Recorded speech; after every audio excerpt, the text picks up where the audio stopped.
Shalom.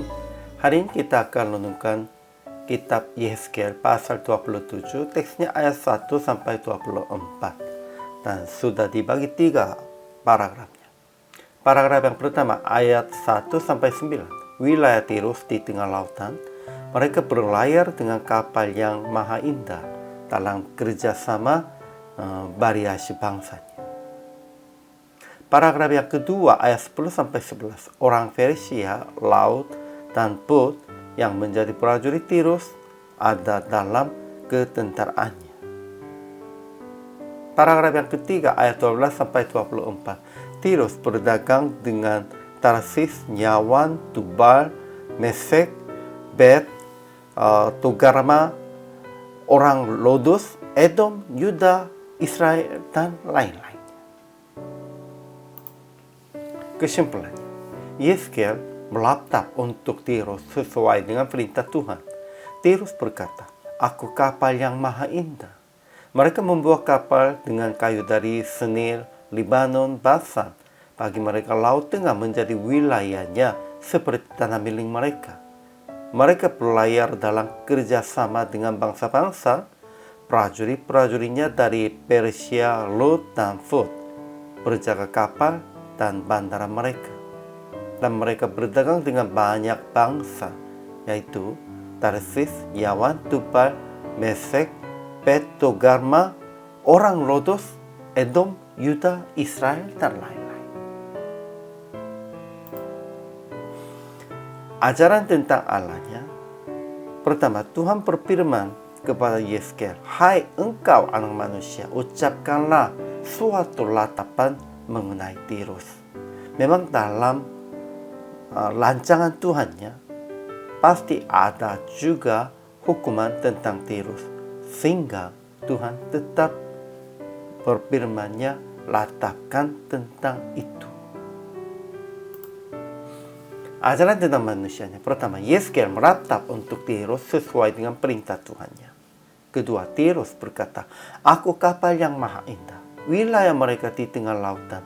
Ahli bangun mereka membuat keindahan mereka sempurna dengan barang-barang berharga. Memang mereka sendirinya bermegah, "Aku kapal yang maha indah." Dan mereka bisa juga bermegahnya tentang keindahan yang sempurnanya dengan barang-barangnya begitu berharga. Namun itu sebenarnya sia-sianya.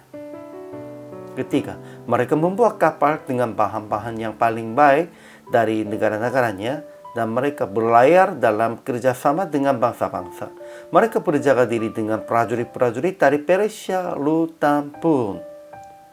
Tetapi satu pun tidak sesungguhnya dari mereka sendiri.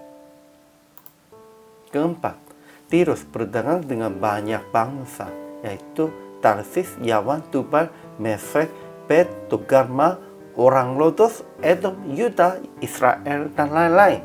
Akan macam-macam barang.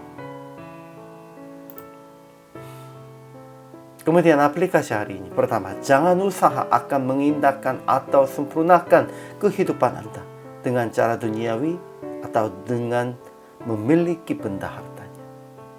Usaha hanya dibenarkan dalam Yesus Kristus.